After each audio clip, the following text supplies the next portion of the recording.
ভাঙা নেতৃত্ব। আরে ভাই, সেটা ভাঙা নেতৃত্বতে আপনি কি করবেন বলেন? আমাদের দরকার উন্নয়নের নেতৃত্ব, আমাদের দরকার শিক্ষিত নেতৃত্ব। তাই আপনারা সঠিক সিদ্ধান্ত নেবেন। আমি বিশ্বাস করে আগামী নির্বাচনে আপনারা সঠিক সিদ্ধান্ত নিয়ে রাশেদ খানের ভাইয়ের হাতকে শক্তিশালী করে মহান সংসদে বানানোর মধ্য দিয়ে এইসব সমস্যার সমাধান করবেন। প্রিয় উপস্থিতি, আগামী দিনের যে নির্বাচন হতে চলেছে আসলে একটি সুন্দর এবং স্বচ্ছ নিরপেক্ষ নির্বাচন হবে। নির্বাচন মানে আমরা জানি পুকুর চুরি, নির্বাচন মানে শুভঙ্করের ফাঁকি। আগামী 26 সালের নির্বাচন আর ফাঁকি দেওয়ার সুযোগ থাকবে না। আপনারা তাই সঠিক সিদ্ধান্ত নিয়ে রাশেদ খানের ভাইয়ের পাশে থাকবেন এবং তার উপর আস্থা রাখবেন। প্রিয় উপস্থিতি,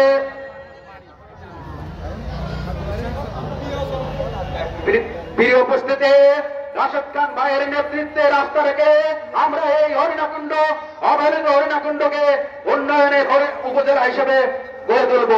আমরা দেখি সেই 10 বছর 15 বছর মান্দাত্তার আমলের যে বাজারে জোড়াদা বাজার আছে সেটাই রয়েছে। এখানে কোনো উন্নয়ন হয়নি। এই বাজার পরিকল্পনার জন্য উন্নয়ন হয়নি। বাজার পরিকল্পনার জন্য একটা উন্নয়ন দরকার, বাজারের উন্নয়নের দরকার, একটা পরিকল্পনা দরকার।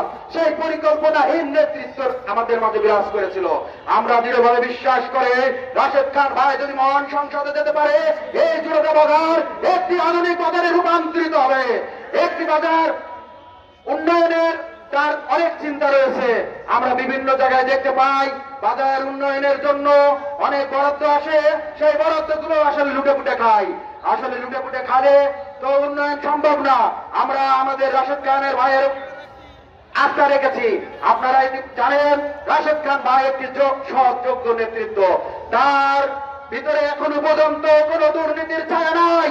তার ভিতরে আমরা এখনো দেখতে পাই কোন চাঁদাবাজির ছায়া নাই। তার ভিতরে দেখতে পাই কোন টেন্ডারবাজির ছায়া নাই। আমরা রাশেদ খান ভাইয়ের এই সুযোগ্য নেতৃত্বের উপর আস্থা রাখতে চাই। আমরা বিভিন্ন সময় দেখতে পাই ঝিনাইদহে চাঁদাবাজি হয়, টেন্ডারবাজি হয়, গুন্ডামি হয়, মাস্তানি হয়, কিন্তু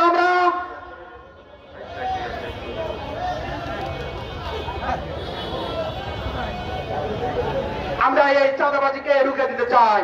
বিভিন্ন সময় আপনারা টিভি টক শোতে দেখেন এবং তার বক্তব্য দেখেন, সে একটি সুন্দর পরিকল্পনা গঠন নিয়ে এই ঝিনাইদহ 2 আসনের মানুষের ভাগ্য উন্নয়নের জন্য আসলে আসতে চলেছে। প্রিয় উপস্থিতি, আপনারা জানেন প্রত্যেকটা ছাত্রেরই স্বপ্ন থাকে বিশ্ববিদ্যালয় থেকে পড়াশোনা শেষ করে একটি চাকরি করব। আমাদের প্রিয় নেতাও